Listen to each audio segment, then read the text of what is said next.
Sampai sopir taksi misterius itu mengunci pintu mobil di bandara dan berkata, "Percayalah padaku, kau akan tahu dalam 5 menit." Ternyata, dompet itu adalah umpan, dan Dani merencanakan kematianku bersama sahabatku. Aku kembali ke rumah, berpura-pura bodoh. Mereka pikir aku mangsa, padahal aku siap memangsa. Akankah Dani menyadari istrinya yang penurut kini telah menjadi pemburu? Saksikan kisah ini sampai akhir untuk mengetahui kebenaran yang tak terucap. Sebelum lanjut, jangan lupa like, komen, dan subscribe channel ini biar tidak ketinggalan cerita seru lainnya. Jam di dinding ruang tengah menunjukkan pukul 12 malam lewat seperempat. Angka digital itu seolah mengejekku dengan sinarnya yang dingin. Rumah besar yang kami tempati ini terasa begitu sunyi dan mendadak kosong. Udara malam yang menyelinap dari balik jendela menciptakan suasana yang lebih menyeramkan dari biasanya. Aku, Vinia, baru saja selesai merapikan meja kerja Dani, suamiku, yang berantakan setelah persiapan dadakan untuk dinas luar kota. 1 jam yang lalu, Dani pamit dengan terburu-buru. Wajahnya terlihat sangat tegang dan khawatir. Namun ia meyakinkanku bahwa ada masalah mendesak di proyek pembangunan cabang baru perusahaan di luar pulau yang mengharuskannya terbang dengan penerbangan paling pagi. Aku, sebagai seorang istri yang memegang teguh ketaatan, hanya bisa membantunya menyiapkan koper dan segala kebutuhannya tanpa banyak bertanya. Selama pernikahan kami yang telah berjalan hampir 3 tahun, aku selalu menaruh kepercayaan penuh pada Dani. Bagiku, ia adalah sosok suami yang nyaris sempurna. Pekerja keras, santun, dan selalu memperlakukanku dengan penuh kelembutan. Sebuah fondasi pernikahan yang kurasa sangat kokoh. Saat jemariku hendak meraih sakelar lampu untuk memadamkan cahaya di ruang kerja, pandanganku menangkap sebuah benda berwarna hitam tergeletak di bawah tumpukan berkas yang berserakan di sudut meja. Jantungku seketika berdesir hebat, seperti dipompa paksa. Kurasakan aliran darahku mendadak berhenti ketika aku mengenali benda itu. Itu adalah dompet kulit milik Dani. Aku segera mengambilnya. Tanganku gemetar. Aku membukanya dengan tergesa-gesa. Di dalamnya, semua isi yang krusial masih lengkap. Kartu identitas pribadinya, kartu kredit utama yang sangat penting untuk transaksi bisnis, kartu debit, dan sejumlah uang tunai. Air mukaku langsung memucat. Rasa panik menjalar hingga ke ujung kaki. Bagaimana mungkin Dani bisa berangkat, apalagi naik pesawat, tanpa kartu identitas dan alat pembayaran utama ini? Pikiran buruk mulai menghantuiku. Aku membayangkan Dani kebingungan di counter check-in, marah-marah karena kecerobohan, atau bahkan terlantar di bandara karena tak bisa mengakses uangnya. Aku tidak ingin ia mendapat masalah sekecil apapun di awal perjalanannya. Tanpa membuang waktu sedetik pun, aku berlari menuju kamar dan mengambil ponsel. Aku mencoba menghubungi nomornya berulang kali, namun hanya nada sambung yang terdengar tanpa ada jawaban. Mungkin ponselnya dalam mode hening, atau ia sedang dalam perjalanan menuju bandara. Kegelisahanku semakin tak tertahankan. Aku kembali melirik jam dinding. Pukul 12 lebih 20 menit. Penerbangan Dani dijadwalkan pukul 2 pagi. Masih ada waktu, pikirku. Jika aku segera beranjak sekarang. Jarak dari rumah kami ke bandara adalah sekitar 45 menit. Dalam kondisi jalanan lancar, aku tidak bisa mengemudi sendirian di malam hari. Mataku memiliki sedikit masalah rabun jika terkena sorot lampu kendaraan dari arah berlawanan, dan sopir pribadi keluarga sudah pulang sejak sore hari. Aku benar-benar tidak punya pilihan. Dengan tangan yang sedikit bergetar, aku membuka aplikasi taksi online di ponselku. Aku harus mengantarkan dompet ini. Aku tidak mau kecerobohan ini merusak pekerjaan pentingnya. Setelah menunggu beberapa saat, aplikasi menunjukkan bahwa seorang pengemudi bernama Pak Hasan telah menerima pesananku. Mobilnya berwarna hitam dan posisinya tidak jauh dari kompleks perumahanku. Ia diperkirakan akan tiba dalam waktu 5 menit. Aku segera meraih jilbab dan jaket tebal untuk menghalau dinginnya udara malam. Aku menggenggam dompet Dani erat-erat, seolah benda kecil itu adalah kunci kehidupan suamiku. Aku mengunci pintu rumah dengan cepat. Hatiku berdebar-debar-debar antara rasa takut dan tekad. Tepat 5 menit kemudian, sebuah sedan hitam berhenti di depan gerbang. Aku bergegas keluar, membuka pintu belakang, dan masuk. Di kursi depan, kulihat seorang pria paruh baya, dengan rambut yang mulai memutih. Tatapannya tajam, namun wajahnya datar. Aku menyapa sopan, dan meminta maaf, karena memesan di jam yang sangat larut. Aku menjelaskan tujuanku. Terminal keberangkatan domestik. Pak Hasan hanya mengangguk pelan, tanpa menoleh ke belakang. Mobil itu mulai bergerak perlahan, meninggalkan area perumahan yang mewah dan sunyi. Aku duduk gelisah. Hatiku penuh harapan, agar Dani tidak terlalu panik mencariku.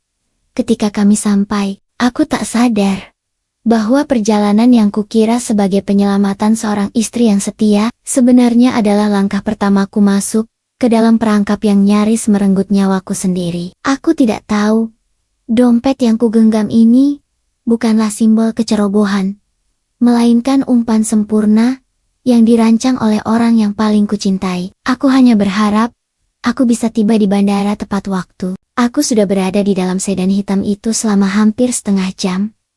Namun keheningan di dalamnya jauh lebih memekakan telinga daripada hiruk pikuk di luar sana. Setelah meminta maaf karena memesan di tengah malam buta, aku mencoba memulai percakapan kecil, hanya untuk meredakan ketegangan. Namun, Pak Hasan hanya menjawab singkat. Sapaanku hanya dibalas anggukan pelan.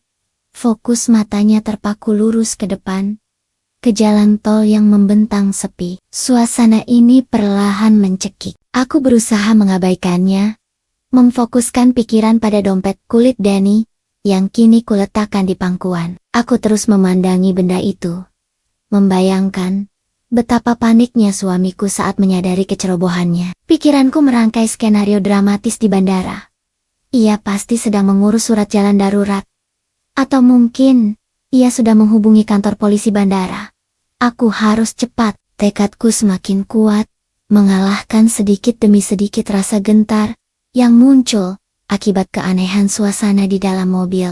Namun, semakin lama, semakin banyak detail kecil dari perilaku Pak Hasan yang membuat perutku melilit. Ia tidak mengemudi seperti pengemudi taksi online pada umumnya. Ia terlihat terlalu waspada. Melalui pantulan kaca spion tengah yang sedikit gelap, aku menangkap ekspresinya yang kaku. Butiran-butiran keringat tipis berkumpul di pelipisnya.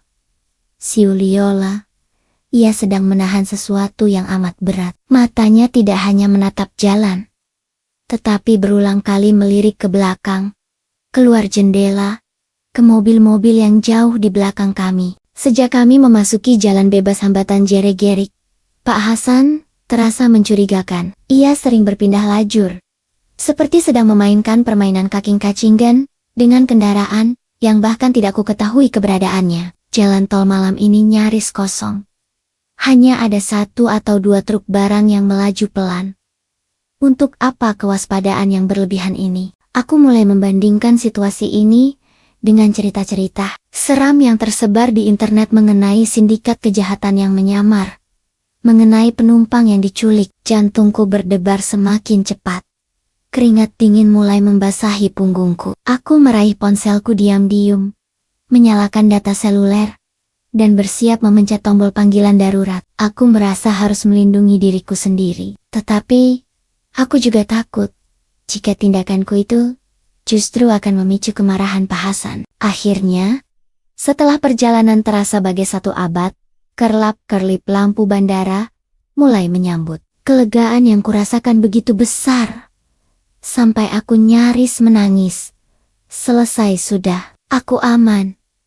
Dani aman. Kami akan segera sampai di keramaian, tempat di mana tidak ada kejahatan yang berani terjadi. Mobil berbelok memasuki area terminal keberangkatan domestik. Aku sudah bersiap membuka pintu saat mobil bergerak pelan. Tetapi ternyata Pak Hasan justru tancap gas sedikit, melewati keramaian lobi utama. Alih-alih berhenti di area drop-off yang diterangi lampu benderang, dan dijaga petugas keamanan, ia justru membawa mobil menuju ujung paling akhir dari terminal. Sebuah area yang benar-benar sepi, hanya diterangi oleh satu lampu pilar yang sinarnya redup, hampir padam. "Pak, kenapa kita berhenti di sini?" tanyaku. Suaraku meninggi, tidak lagi bisa menyembunyikan rasa takut. Di sana, di balik pilar-pilar gelap, terasa aura yang sangat tidak menyenangkan. Aku memejamkan mata sejenak. Aku harus keluar. Sekarang, aku langsung meraih tuas pintu mobil dan menariknya dengan sekuat tenaga. Kosong. Pintu mobil itu sama sekali tidak bergerak. Terkunci. Aku mencobanya lagi, menarik dan mengguncang pintu hingga bahuku terasa pegal. "Buka pintunya, Pak, tolong. Saya harus menemui suami saya," aku memohon. Nadaku berubah menjadi histeris. Kepalaku terasa pening. Aku tidak mengerti. Pak Hasan tetap tidak bergerak dari kursi pengemudi. Ia membiarkan aku panik selama beberapa saat. Lalu tiba-tiba, ia menoleh ke belakang. Pandangannya yang tajam dan serius menembus mataku. Untuk pertama kalinya, ia menatapku, seolah ia mengenalku. "Jangan turun di sini, Nona Venia. Saya tidak mengunci Anda. Saya hanya memastikan Anda tetap aman," katanya. Suaranya terdengar mendesis pelan, seolah takut ada yang mendengar. "Aman dari apa? Apa maksud Bapak?" tanyaku. Air mata panas mulai mengalir deras, membasahi pipiku. Pria tua itu menghela napas panjang. Tatapannya beralih ke pilar beton di samping mobil, seolah ada sosok tak terlihat yang berdiri di sana. Ia kembali menatapku. "Kamu akan tahu dalam 5 menit, Nona. Ingat kata-kata saya ini, 5 menit ini adalah penentu, apakah kamu bisa hidup atau tidak. Jangan bergerak dari kursi ini. Apapun yang terjadi." Aku terdiam, lumpuh. Jantungku berdebar tak karuan. Aku tahu, aku telah memasuki sebuah drama yang jauh lebih mengerikan daripada sekadar insiden dompet tertinggal. Di luar sana, di balik kesunyian malam bandara, ternyata ada bahaya nyata yang sedang menunggu. Dan aku hanya punya waktu 5 menit. 5 menit yang seolah menjadi hitungan mundur menuju takdirku. 5 menit, Nona. Ingat kata-kata saya ini. 5 menit ini adalah penentu apakah kamu bisa hidup atau tidak. Jangan bergerak dari kursi ini. Apapun yang terjadi. Kata-kata Pak Hasan itu menghantamku seperti bongkahan es, membuat seluruh darahku terasa membeku. Aku tidak lagi berteriak atau memohon. Aku lumpuh, benar-benar tidak berdaya. Terperangkap di dalam taksi gelap di sudut terpencil bandara. Jantungku berdebar sangat kencang, hingga terasa sakit di telinga. Aku bahkan bisa mendengar bunyi detak jantungku sendiri, yang tidak beraturan. Berpacu melawan waktu 5 menit, yang terasa begitu kejam. Waktu. Aku tidak tahu harus menghitungnya dari mana. Aku hanya bisa menatap arloji digital di pergelangan tanganku, menyaksikan detik demi detik bergerak dengan kecepatan yang sangat lambat, seolah sengaja menyiksaku. 1 menit berlalu. Aku merasakan ketakutan murni. Aku melirik Pak Hasan. Pria itu masih tegang. Matanya kini memindai area pilar beton di samping mobil. Dan kemudian ke arah gedung terminal. Ia sama sekali tidak menoleh ke arahku. Ekspresinya menunjukkan bahwa ia sedang menghadapi situasi genting, bukan merencanakan kejahatan kecil. Di tengah kekalutan ini, aku mencoba berpikir logis. Pembunuh? Siapa yang mau membunuhku? Aku hanya Vinia, seorang ibu rumah tangga yang mengurus bisnis peninggalan almarhum ayahku dengan suaminya Dani, yang adalah seorang pebisnis. Aku tidak punya musuh. Aku mencoba memanggil nama Dani dalam benak, berharap ia muncul, berlari dari keramaian terminal untuk menyelamatkanku. 2 menit, Pak. Suaraku serak. Sebenarnya, siapa Bapak? Pak Hasan tidak menoleh. Ia hanya menjawab pelan, tetapi setiap katanya terucap dengan penekanan yang tegas. Nama saya Hasan, Nona. Saya adalah mantan kepala keamanan pribadi almarhum ayahanda. Beliau meminta saya jauh sebelum beliau wafat untuk mengawasi dan menjaga keselamatan Anda. Sampai saya yakin Anda benar-benar aman. Saya tidak pernah jauh, Nona. Dan malam ini adalah saatnya saya harus bertindak. Pengakuan itu semakin membingungkan. Ayah, mengapa ayahku menugaskan pengawal pribadi jauh setelah beliau meninggal dunia untuk melindungiku? Dari ancaman apa? Pikiranku kembali tertuju pada dompet Dani yang kugenggam erat. Mungkinkah ini ada hubungannya? 3 menit, tiba-tiba Pak Hasan mencondongkan tubuhnya ke depan. Lihat, Nona. Di balik pilar itu, aku mencondongkan tubuhku ke depan, memaksakan mataku yang basah oleh air mata untuk fokus. Dalam pencahayaan yang redup, aku melihat ada bayangan seseorang yang berdiri tegak, membelakangi kami. Orang itu mengenakan topi baret, dan tangannya seperti sedang menggenggam sesuatu yang panjang dan ramping. Sosok itu tampak sedang menunggu. Aku merasa seluruh darahku tersedot dari wajahku. Bayangan itu mulai bergerak pelan, seolah menyadari ada mobil yang berhenti di dekatnya. Ia tampak waspada. 4 menit, ia tahu. Ia melihat kita. Bisik Pak Hasan. Nadanya bergetar. Bertahanlah, Nona. Tiba-tiba, dari kegelapan di belakang mobil, terdengar suara gesekan ban yang keras. Seketika, situasi berubah drastis. 3 unit mobil van hitam tanpa tanda khusus, yang tadinya tersembunyi, melaju cepat dan mengepung area tempat kami berhenti. Lampu sorot kuat dari mobil-mobil itu langsung menyala, menerangi setiap sudut, membuat area gelap itu berubah menjadi sangat terang benderang. Aku menutup mata karena silau, lalu membukanya lagi. Aku melihat beberapa orang berpakaian gelap, yang ternyata adalah petugas keamanan berpakaian preman, melompat keluar dari mobil van, dan langsung menyerbu bayangan di dekat pilar. Sosok bertopi itu terkejut, mencoba melarikan diri, tetapi ia segera diringkus. Ada perlawanan singkat, tetapi para petugas itu bergerak cepat dan terlatih. Terdengar bunyi benda logam yang jatuh di aspal. Aku memicingkan mata, dan dalam cahaya yang terang itu, aku melihat benda itu. Sebuah suntikan besar dengan cairan bening. Bukan pistol, bukan pisau, tapi cairan. Petugas memborgol pria itu dan membawanya menjauh. Hanya dalam hitungan detik, keributan itu mereda. Aku masih terpaku, tidak bisa mengeluarkan suara.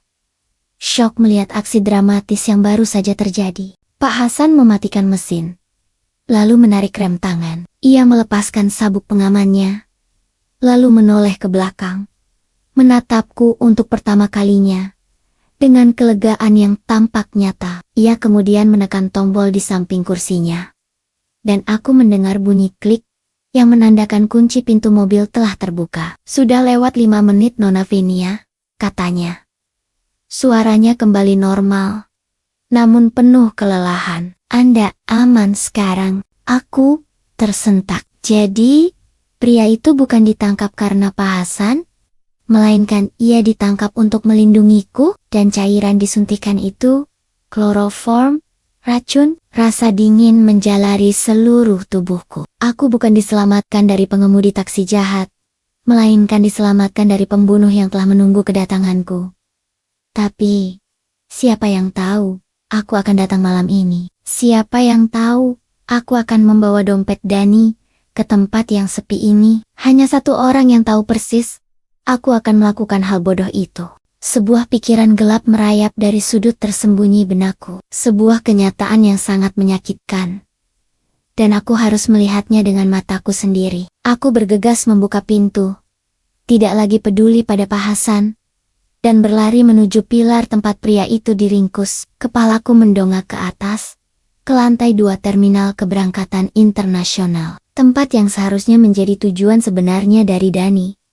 Aku harus memastikan, apakah dugaanku seburuk itu? Aku berlari kencang menuju gedung terminal. Tidak lagi mempedulikan teriakan Pak Hasan yang memanggil namaku dari belakang. Udara malam yang tadinya dingin, kini terasa membakar paru-paruku. Seiring dengan gejolak emosi yang mulai mendidih di dalam dada, Ketakutan akan nyawaku baru saja sirna, berganti menjadi kebutuhan yang mendesak untuk membuktikan dugaan terburuk yang kini menghantui pikiranku. Aku berhenti tepat di bawah pilar beton yang tadi menjadi tempat si pembunuh bayaran bersembunyi. Kepalaku mendongak ke atas, mencari-cari pandangan ke lantai 2, yaitu area keberangkatan internasional. Jantungku berdebar tak karuan, dan pandanganku terasa kabur oleh sisa air mata dan keringat. Lampu-lampu kaca besar di lantai atas itu sangat terang, dan kemudian aku melihat mereka, dua sosok yang sangat kukenal, berdiri dekat jendela kaca besar, tampak gelisah. Sesekali melirik ke bawah, ke area sunyi tempat aku baru saja hampir meregang nyawa. Dani, suamiku. Ia tidak mengenakan jaket casual, seperti yang ia kenakan saat berpamitan di rumah. Pakaiannya rapi, membawa ransel kecil, dan terlihat panik sembari berbicara ke ponsel. Di sampingnya berdiri seorang wanita berambut sebahu, sosok yang selalu kusebut sahabatku, yang kuanggap saudara perempuan, yang tak sedarah. Risma. Mereka terlihat jelas di balik kaca tebal itu. Mereka tidak sedih atau khawatir karena Denny tertinggal pesawat. Mereka terlihat kecewa dan marah, seolah rencana besar mereka telah gagal. Risma memegang sebuah tiket, menyentuh lengan Dani, dan menggelengkan kepala dengan mimik wajah yang frustrasi. Pemandangan itu menusukku tepat di ulu hati. Jauh lebih sakit daripada pukulan fisik apapun. Aku tidak lagi merasakan dinginnya malam. Tubuhku mati rasa. Fondasi pernikahan dan persahabatan yang kubangun dengan penuh kepercayaan selama bertahan-tahan runtuh dalam hitungan detik. Keduanya adalah orang-orang yang paling kupercayai di dunia ini. Dan malam ini, mereka berdiri bersama, bersiap kabur ke luar negeri. Hanya beberapa meter dari tempat aku seharusnya sudah ditemukan tak bernyawa. Aku menoleh ke arah Pak Hasan, yang kini sudah berdiri di sampingku, dengan wajah penuh penyesalan dan keprihatinan. Ia hanya mengangguk, membenarkan bisikan hatiku. Maaf, Nona Vinia. Saya tidak bisa memberitahu Anda sejak awal. Ini terlalu berbahaya, katanya. Suaranya dipenuhi rasa bersalah. Tenggorokanku tercekat. Aku tidak bisa mengucapkan sepatah kata pun. Aku kembali menatap Dani dan Risma di atas sana. Dan air mata yang mengalir kali ini terasa panas dan penuh amarah. Jadi, dompet ini bukan kecerobohan. Ini adalah umpan. Mereka tahu aku akan panik dan bergegas mengantarkannya. Mereka tahu aku akan masuk ke dalam perangkap yang sudah disiapkan si pembunuh bayaran. Aku menarik napasku, mengumpulkan setiap sisa kekuatan dan ketenangan yang tersisa. Aku harus mengonfirmasi ini. Aku membuka dompet Dani, yang sedari tadi kugenggam. Aku mengeluarkannya satu persatu, sambil terus memperhatikan jerak-gerik kedua pengkhianat itu di lantai atas. Selain kartu-kartu identitas, ada beberapa benda lain yang tersembunyi. Pertama, sepasang tiket pesawat sekali jalan tujuan negara di benua Eropa, dengan keberangkatan dini hari ini, tanggalnya hari ini, dan namanya tertera jelas, Dani dan Risma. Mereka tidak berencana kembali. Kedua, dan yang paling mematikan, adalah sebuah dokumen tebal yang terlipat rapi. Aku membukanya dengan tangan yang gemetar. Polis asuransi jiwa atas nama Vinia.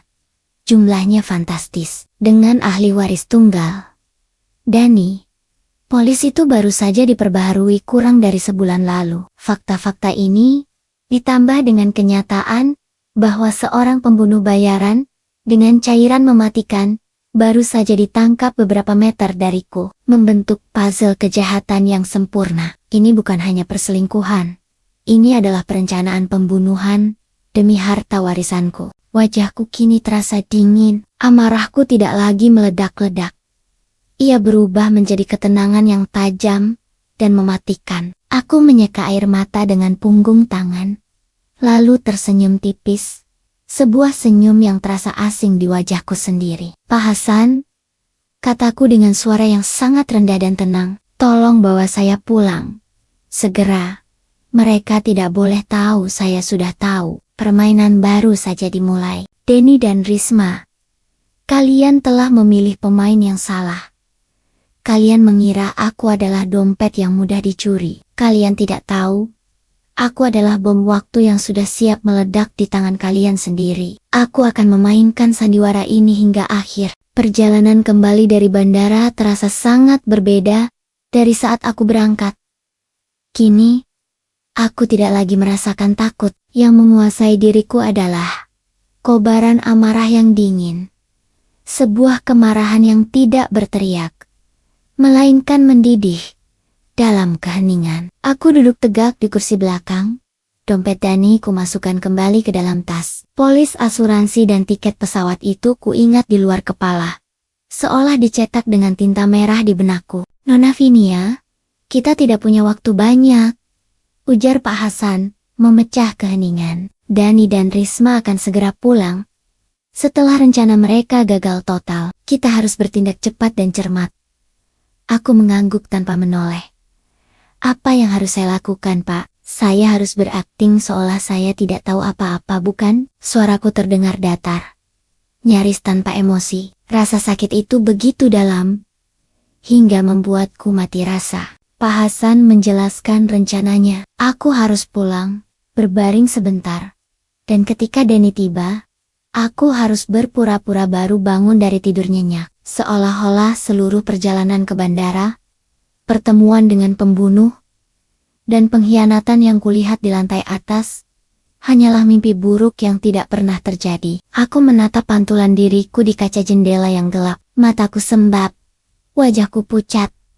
Aku harus menyembunyikan semua itu. Aku menyeka sisa air mata, menarik napas dalam-dalam, dan mulai melatih ekspresiku. Aku harus terlihat polos, lelah, dan yang terpenting setia. Ketika mobil berhenti di depan gerbang rumah, waktu sudah menunjukkan pukul 4 pagi. Aku turun, mengucapkan terima kasih tulus pada Pak Hasan, dan memberinya instruksi.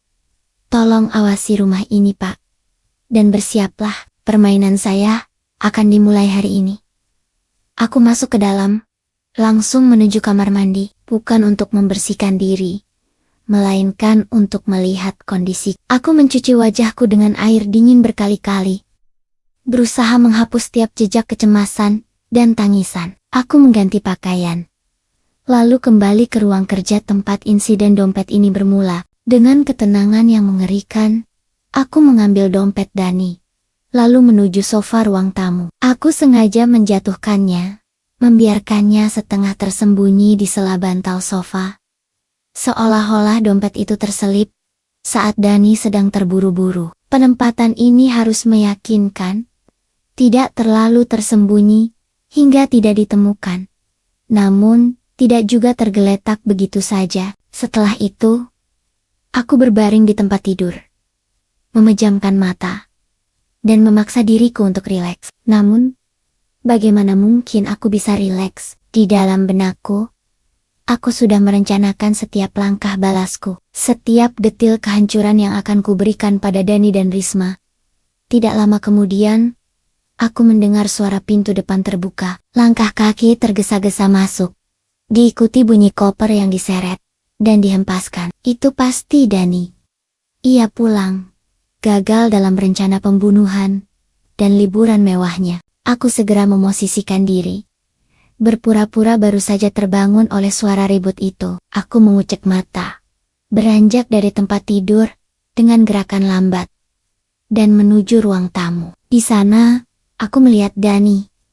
Wajahnya terlihat berantakan, keringat membasahi pelipisnya, dengan raut wajah yang tampak cemas. Sebuah akting yang bagus, pikirku sinis. Sayang, tanyaku dengan nada serak khas orang bangun tidur. Ada apa?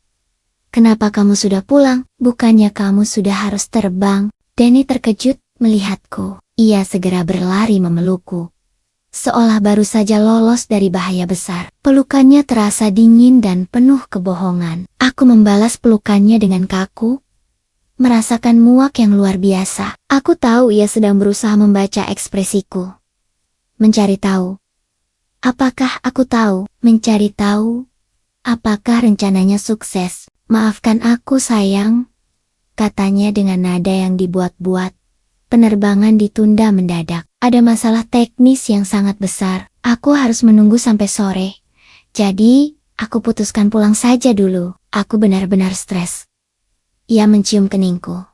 Dan aku menahan diri untuk tidak memuntahkan makan malamku. Aku mengangguk. Memasang ekspresi polos. Ya ampun. Kasihan kamu. Ujarku lembut. Aku menarik tangannya menuju sofa. Lalu dengan gerakan pura-pura acak, jariku menunjuk ke sela bantal. Tunggu sayang, itu apa?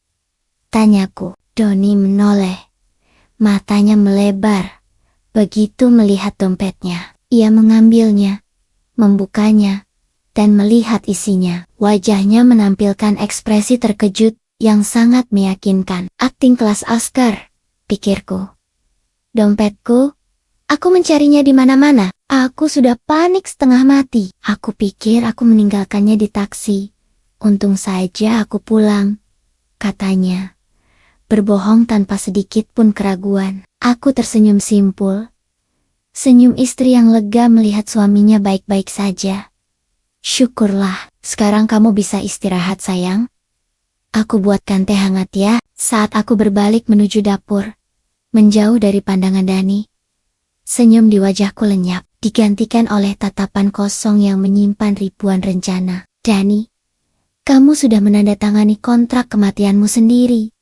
Dan aku yang akan menjadi eksekutornya. Aku tidak akan membiarkanmu dan sahabat pengkhianat itu lolos. Tidak akan pernah. Sejak insiden dompet itu, suasana di rumah kami berubah menjadi perang dingin yang sunyi. Di mata Dani, aku adalah istri yang polos dan penurut, yang kembali tidur setelah membantunya menemukan barang penting. Di mataku, ia adalah penjahat keji yang harus kuhancurkan. Aku menjalani kehidupan ganda, tersenyum saat Dani pulang, memasak makanan kesukaannya, dan pada saat yang sama, merencanakan kehancurannya hingga ke akar-akarnya. Keesokan paginya, saat Dani pergi dengan alasan penerbangan tunda, aku segera menghubungi Pak Hasan. Ia menyerahkan sebuah alat penyadap super kecil yang terlihat seperti gantungan kunci biasa. Dengan tangan yang sedikit gemetar, namun dengan tekad baja, aku menyelinapkannya ke dalam tas kerja mahal milik Dani.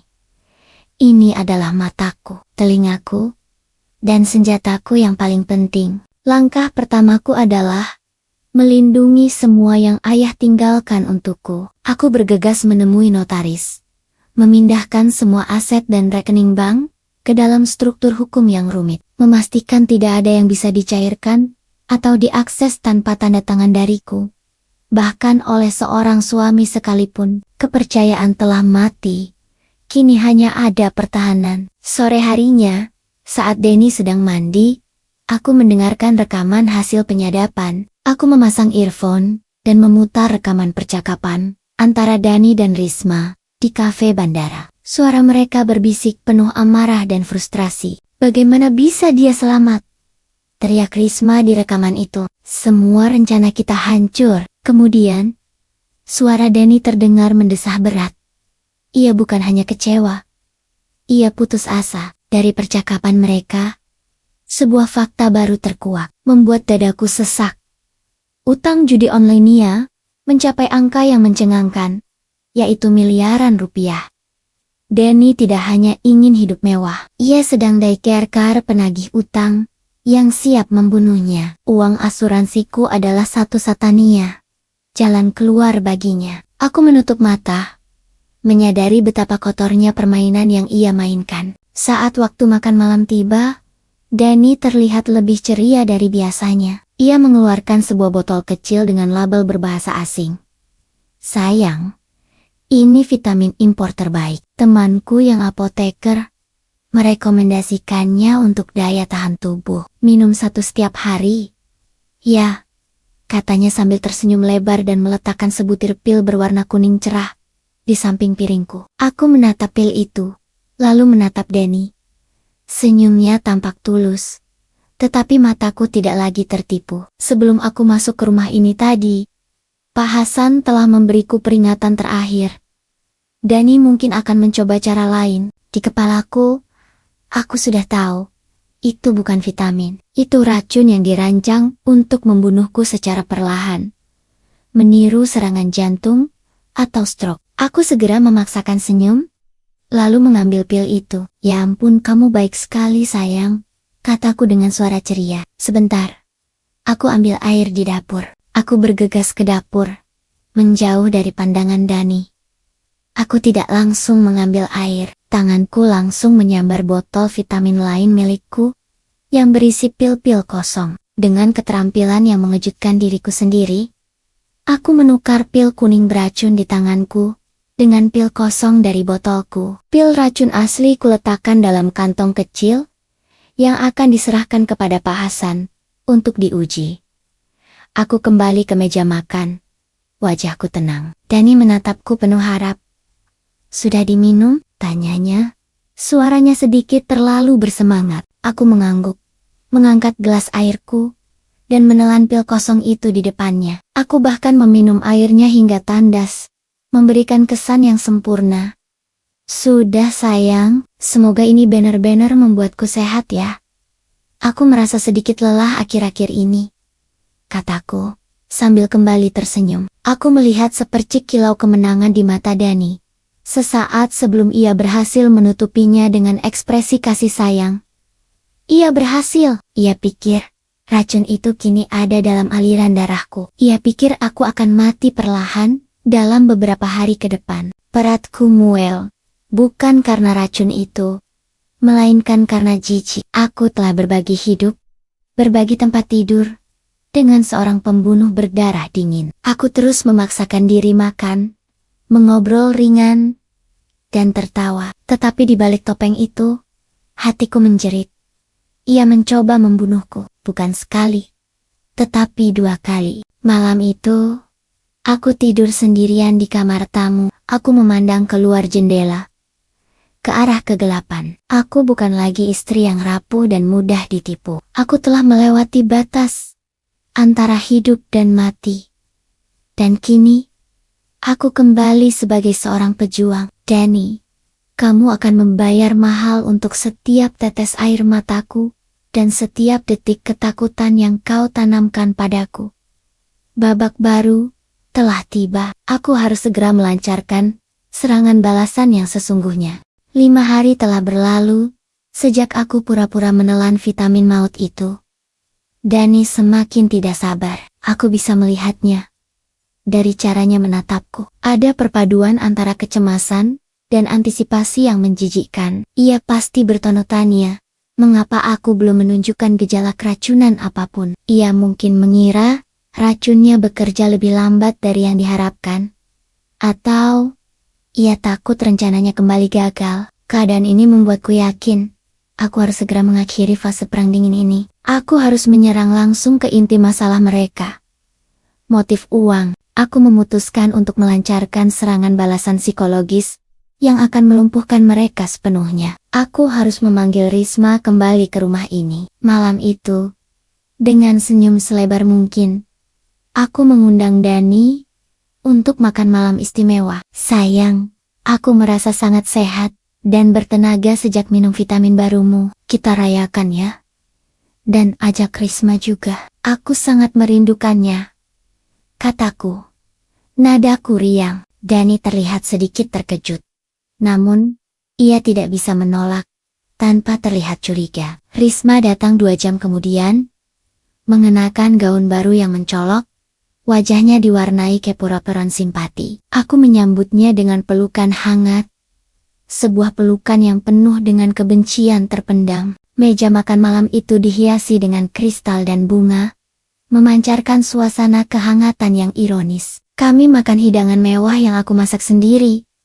Namun, suasananya kaku dan tegang. Risma dan Dani sesekali bertukar pandang penuh makna, seolah berkomunikasi secara telepati, mencari tahu kapan efek racun itu akan terlihat padaku. Aku menikmati setiap detik kepanikan tersembunyi mereka. Setelah makanan penutup selesai, aku meraih gelas anggurku. Aku mengetupnya pelan, menarik perhatian mereka. Aku tidak lagi tersenyum. Wajahku kini datar, dingin, dan tatapanku mengunci kedua mata Dani. Aku mau bercerita, kataku dengan suara tenang. Namun setiap suku kata terasa berat. Aku bermimpi aneh. Beberapa hari lalu, sangat nyata. Sampai aku merasa harus membaginya. Mereka berdua terdiam. Raut wajah mereka berubah waspada. Aku mulai menceritakan mimpiku. Aku tidak ragu. Aku menceritakan secara detail tentang bagaimana Dani berpamitan dini hari, tentang aku yang panik membawa dompet itu ke bandara, tentang taksi gelap, kunci pintu mobil, dan 5 menit yang menentukan. Aku bahkan menceritakan sosok pembunuh bertopi baret, cairan suntikan, dan bagaimana polisi menangkapnya. Wajah Dani dan Risma memucat secara bersamaan. Risma menjatuhkan garpunya. Tangannya gemetar. Aku juga bermimpi melihat kalian berdua. Lanjutku. Membiarkan keheningan yang panjang. Di balik kaca lantai 2, di terminal internasional, kalian tampak sedih karena rencananya gagal. Kalian membawa tiket pesawat satu arah. Kini, mereka tidak bisa lagi menyembunyikan keterkejutan dan ketakutan mereka. Dani mencoba angkat bicara. Tetapi aku mengangkat telapak tanganku, mengisyaratkan ia diam. Mimpi ini aneh sekali, ya? Ujarku. Melanjutkan sandiwara. Aku bahkan bermimpi kamu memberiku vitamin. Aku menunjuk Dani, padahal isinya racun, yang tujuannya untuk membunuhku secara perlahan. Risma menangis, namun aku tahu, itu bukan air mata penyesalan, itu adalah air mata ketakutan. Karena kejahatan mereka terbongkar, karena mimpi yang sangat nyata ini, kataku, suaraku meninggi, penuh penegasan.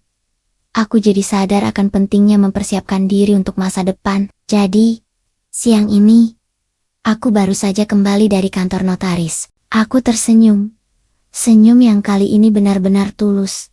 Karena aku tahu betapa mengerikannya kabar ini bagi mereka. Aku mengubah wasiatku. Seluruh aset, properti, dan perusahaan, 100% akan diwariskan ke Yayasan Anak Yatim Piatu. Aku menatap tajam ke mata Deni.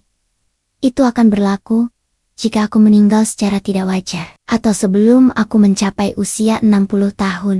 Kehancuran terlihat jelas di mata mereka. Itu bukan lagi ketakutan, melainkan kekalahan total. Miliaran rupiah yang menjadi motif utama mereka untuk mengotori tangan mereka, kini lenyap, menjadi milik amal. Mereka membunuhku tidak akan menghasilkan apa-apa bagi mereka. Motif mereka benar-benar sudah kumusnahkan. Dani akhirnya bersuara. Suaranya parau. Venia, kamu, aku apa sayang? Aku memotongnya. Dengan suara sedingin es yang paling pekat. Aku istri yang ceroboh. Aku mangsa yang bodoh. Sayangnya, aku adalah wanita yang sangat mencintai ayahku. Dan aku akan memastikan setiap rupiah yang ia tinggalkan tidak jatuh ke tangan para pengkhianat dan penjudi yang terlilit utang. Aku bangkit berdiri, menatap mereka dari atas. Silakan nikmati sisa makan malam kalian. Anggap saja ini perpisahan yang manis, karena aku tidak akan pernah merasa lapar di dekat kalian lagi. Aku berbalik, meninggalkan mereka di meja makan yang penuh dengan hidangan lezat dan kehancuran. Sandiwara babak kedua telah berhasil. Dan aku, Venia, kini memegang kendali penuh. Mereka putus asa. Dan keputusasaan adalah senjata terbesarku. Keputusan wasiat amal itu telah menghasilkan efek yang kuinginkan. Kehancuran total pada mental Dani dan Risma. Mereka benar-benar tercengang. Impian mendapatkan miliaran rupiah. Warisanku kini hanyalah debu. Namun, ini juga melahirkan bahaya yang baru dan lebih mengerikan, keputusasaan yang ekstrem. Utang judi Dani tidak menunggu. Setelah mengetahui bahwa pembunuhanku tidak lagi menghasilkan uang, ancaman dari rentenir dan mafia mulai menghantuinya. Aku mendengarkan semua itu melalui alat penyadap yang kini menjadi sahabat setiaku. Malam itu, aku mendengar Dani berdiskusi dengan Risma Suaranya pecah karena marah dan takut. Kita harus membuatnya mengubah wasiat itu, jerit Dani di dalam rekaman. Jika dia tidak mati, uangnya harus tetap jadi milik kita. Kita culik dia, kita kurung dia di suatu tempat, dan paksa dia menandatangani pembatalan wasiat. Risma terdengar setuju. Bahkan menambahkan rincian yang dingin, tentang bagaimana mereka akan menyiksaku secara psikologis, memotong akses ke dunia luar, dan membuatku memohon agar dibebaskan dengan imbalan tanda tangan. Aku mendengarkan, tanpa bergerak, tanpa menangis. Rasa sakit hati sudah berganti menjadi fokus, setajam pisau. Aku harus bergerak, rencana penculikan itu akan dilancarkan besok. Aku segera menghubungi Pak Hasan. Berkat kewaspadaannya dan jaringan keamanannya, kami memiliki sebuah rumah aman.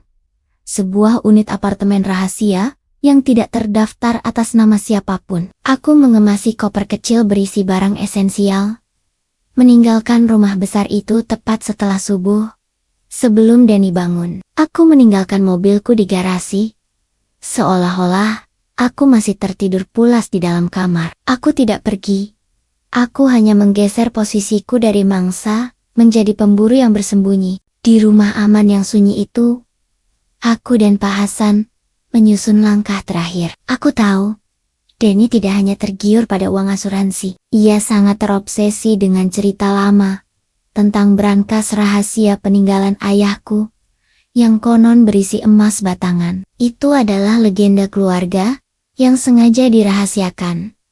Tetapi Dani berhasil mencium aromanya. Obsesi itulah yang akan menjadi umpan terakhirku. Aku mengambil ponsel Dani yang kudapatkan melalui Pak Hasan di malam sebelumnya, dan mengirimkan pesan anonim kepada Risma. Pesan itu berbunyi, brankas rahasia emas keluarga Vinia berada di gudang tua, di Jalan Merpati, lantai bawah mesin pemintal nomor 7. Segera ambil. Itu satu-satunya jalan keluar kalian. Aku tahu, Risma pasti akan langsung meneruskannya pada Dani. Pesan itu tidak hanya memberikan lokasi, tetapi juga sebuah harapan palsu yang sangat besar. Cukup untuk membuat mereka meninggalkan rencana penyiksaan dan fokus pada harta karun. Ini adalah umpan termudah, Nona, ujar Pak Hasan, saat kami berdua mengawasi peta lokasi gudang tua di layar komputer. Keserakahan akan selalu mengalahkan logika. Gudang tua itu adalah milik ayahku, Pak. Apakah ada sesuatu di sana? Tanyaku. Hanya debu, Nona, dan beberapa kamera yang saya pasang sejak seminggu yang lalu. Tempat itu sangat terisolasi, sempurna untuk menangkap mereka. Jawabnya dengan nada penuh kepastian. Aku menyandarkan diri di kursi. Aku merasakan detak jantungku yang kembali normal. Aku tidak lagi takut, karena aku tahu, setiap jerak-gerik mereka akan terpantau. Aku telah memberikan mereka satu kesempatan terakhir untuk mendapatkan kekayaan. Tetapi kali ini, kekayaan itu akan berbentuk bukti kejahatan yang tak terbantahkan. Malam itu, aku melihat rekaman langsung dari gudang. Aku melihat Dani dan Risma tiba dengan tergesa-gesa, membawa linggis dan senter. Mereka tampak kuyu dan putus asa. Saat mereka mulai mencari mesin pemintal nomor 7, wajah mereka dipenuhi ketegasan seorang perampok. Aku menatap layar itu, melihat dua sosok yang pernah kucintai dan kupercaya, kini tenggelam dalam lubang keserakahan yang mereka gali sendiri. Aku tersenyum tipis. Waktunya telah tiba. Ini adalah akhir dari sandiwara ini. Dan aku akan menjadi sutradara dari babak terakhir yang sangat dramatis. Aku harus bersiap, karena besok aku akan kembali ke medan perang. Dan kali ini, untuk menyaksikan kehancuran mereka secara langsung. Tidak ada lagi pura-pura, hanya kebenaran yang kejam. Malam itu, dinginnya udara terasa menusuk. Tetapi hatiku justru membara. Aku duduk di mobil pengintai Pak Hasan. Terparkir di balik semak-semak yang cukup tinggi. 100 meter dari gudang tua keluarga, yang menjadi lokasi jebakan terakhir. Layar monitor di hadapanku menampilkan gambar yang jelas dari 4 sudut gudang. Aku melihatnya, Dani dan Risma, bersama 2 orang bayaran yang disewa oleh Dani untuk membantu penggalian. Mereka berdua terlihat mengenaskan. Wajah mereka dipenuhi debu dan keringat, mencangkul dan memecahkan beton di sekitar mesin pemintal tua nomor 7. Gerakan mereka cepat, penuh energi liar yang didorong oleh keserakahan. Mereka tidak lagi memikirkan rencana penculikan. Mereka hanya terobsesi pada janji emas yang akan menyelesaikan semua utang dan masalah mereka. Aku menatap Risma. Wajah sahabatku itu kini terlihat buruk rupa karena ambisi. Dia yang dulu sering kumasakkan makanan, yang kuajak berlibur bersama. Betapa mudahnya ia mengorbankan ikatan persahabatan demi sejumlah uang yang bahkan belum mereka dapatkan. Mereka hampir sampai. Nona Vinia, bisik Pak Hasan, yang duduk di sampingku, sambil memegang radio komunikasi. Aku mengangguk. Napasku tertahan. Aku melihat Dani memukul keras bagian beton terakhir. Dan terdengar bunyi klang yang keras di dalam gudang. Mereka telah menemukan kotaknya. Dengan jeritan kemenangan yang terdengar samar dari monitor, mereka berempat menarik peti besi kecil yang tampak tua dan berkarat keluar dari lubang. Kedua mata Dani dan Risma berkilauan, seolah mereka sudah bisa merasakan dinginnya logam mulia di tangan mereka. Dani mengambil linggis kecil, membongkar paksa gembok peti besi itu. Jantungku berdebar tak karuan, bukan karena takut, melainkan karena antisipasi. Inilah momen yang akan menentukan hidupku. Inilah puncak dari sandiwaraku. Peti itu terbuka. Dani dan Risma menjulurkan kepala, ingin melihat tumpukan harta karun yang mereka yakini ada di sana. Namun, bukannya emas batangan yang berkilauan, yang mereka temukan hanyalah tumpukan dokumen. Kekecewaan, kebingungan, dan amarah seketika membanjiri wajah mereka. Mereka mulai mengacak-acak kertas-kertas itu dengan frustrasi. Dani menjerit, "Mana emasnya? Ini bohong!" Tiba-tiba, Risma berhenti, mematung. Ia memegang selembar kertas berwarna putih yang paling atas. Itu adalah surat dariku. Aku melihatnya membaca, dan ekspresi di wajahnya berubah menjadi kengerian mutlak. Aku tersenyum. Ini adalah waktunya. "Ayo, Pak Hasan," kataku pelan. Waktunya mereka bertemu dengan ratu permainan ini. Kami berdua berjalan cepat menuju pintu gudang yang terbuka. Aku berjalan dengan langkah yang anggun, penuh otoritas. Meskipun hatiku terasa seperti dicabik-cabik, aku tidak lagi mengenakan pakaian tidur. Aku mengenakan gaun malam yang elegan, seolah-olah aku datang ke pesta. Saat aku melangkah masuk, lampu sorot yang tadinya redup di gudang itu tiba-tiba menyala sangat terang, dipicu oleh Pak Hasan. Dani dan Risma terkejut, menoleh ke arah cahaya. Wajah mereka langsung pucat. Melihatku berdiri di sana, hidup dan sehat, tidak seperti yang mereka harapkan. "Halo sayang," sapaku. Suaraku tenang, memantul di ruangan yang sunyi. "Sedang mencari sesuatu?" Dani menjatuhkan dokumen di tangannya. Ia mencoba berlari ke arahku, tetapi dua bayaran itu menahan langkahnya. "Vinia, apa-apaan ini? Kenapa kamu di sini?" raungnya. Aku tidak menjawabnya. Aku hanya mengangkat ponselku, yang sedari tadi kupegang. Layarnya menampilkan sebuah ikon kecil, bertuliskan live. "Ini bukan emas, Dani. Itu adalah seluruh bukti kejahatanmu, bukti utang-utangmu, bukti transfer ke Risma, dan yang paling penting, bukti-bukti rencana pembunuhanmu. Itu semua kuserahkan pada polisi tadi pagi," kataku. Risma berteriak histeris. "Dia berbohong. Jangan percaya." "Aku tidak berbohong," ujarku, menunjuk ponselku. Saat ini, Dani, seluruh dunia maya sedang menyaksikan sandiwara terakhirmu. Langsung dari ponselku, seluruh kolega, teman, dan keluargamu. Mereka semua tahu apa yang kamu lakukan pada istrimu. Suara sirena polisi tiba-tiba memenuhi udara. Mereka telah tiba. Wajah Dani langsung berubah menjadi ekspresi kekalahan mutlak. Ia mencoba meraihku. Namun petugas keamanan berpakaian preman, yang merupakan tim Pak Hasan, langsung melumpuhkannya. Mereka diborgol. Wajah mereka dipenuhi kemarahan dan air mata yang terlambat. Aku berdiri tegak di tengah gudang yang berdebu. Aku telah memenangkan perang ini, tapi kemenangan ini terasa pahit. Karena aku baru saja menjebloskan suamiku dan sahabatku sendiri ke dalam penjara. Keadilan telah ditegakkan, tetapi harga yang kubayar adalah seluruh kepercayaan yang kumiliki pada manusia. Aku melihat mereka dibawa pergi, dan aku tahu babak baru kehidupanku yang bebas akan segera dimulai. 6 bulan telah berlalu. Udara di luar gudang tua itu terasa dingin pada malam penangkapan, tetapi udara di dalam paru-paruku kini terasa begitu segar dan bebas. Setelah kekacauan dramatis itu, aku merasa seperti baru bangun dari tidur panjang yang penuh mimpi buruk. Dani dan Risma didakwa dengan pasal berlapis, mulai dari perencanaan pembunuhan berencana, perselingkuhan, hingga upaya pemalsuan dokumen asuransi. Mereka tidak bisa menyangkal apapun, sebab semua bukti, termasuk rekaman suara dari alat penyadap, dan siaran langsung di media sosial, sangat memberatkan. Aku menghadiri persidangan sebagai saksi utama, tetapi aku tidak lagi merasa rapuh. Aku datang sebagai wanita yang telah berjuang dan menang. Aku melihat Dani.